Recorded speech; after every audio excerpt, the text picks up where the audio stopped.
Power of God. Revelations in the heart. Instrument of God's will. BD0571 from September 5, 1938, taken from book number 12. You will find enough divine strength within you to achieve everything you ask for in prayer. Behold, my strength fills every heart that seeks and loves me.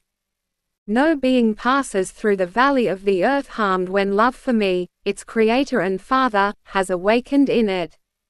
And this grace is the overflowing of my strength into the human heart.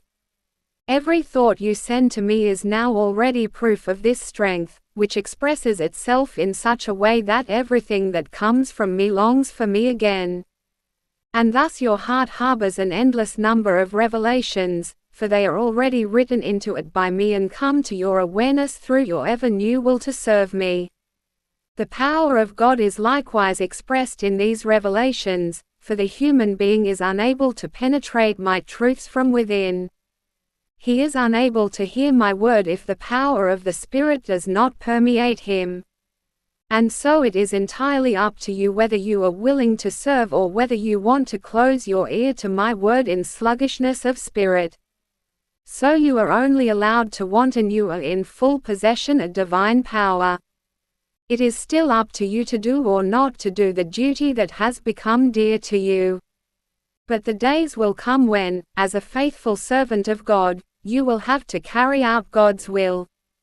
For once you have passed the test as such, you will willingly give yourself as an instrument and then act on my behalf as my representative on earth, as it were.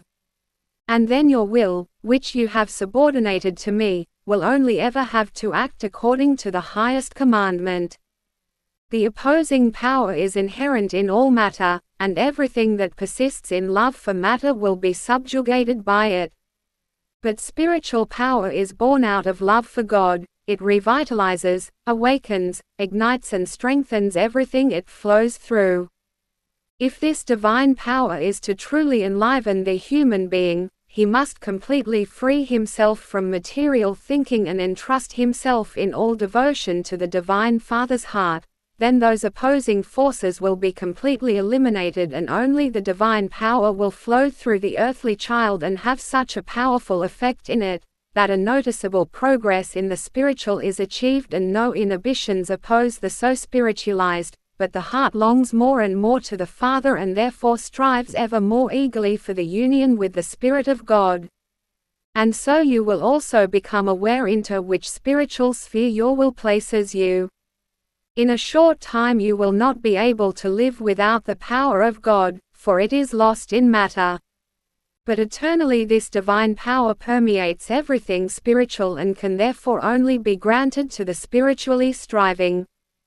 Therefore, whatever spiritual good you ask for will be granted to you in full, for your prayer is conditioned by love for God. And God returns this love 1,000-fold, and with His elemental power He will strengthen all those who love Him and long for Him. Amen.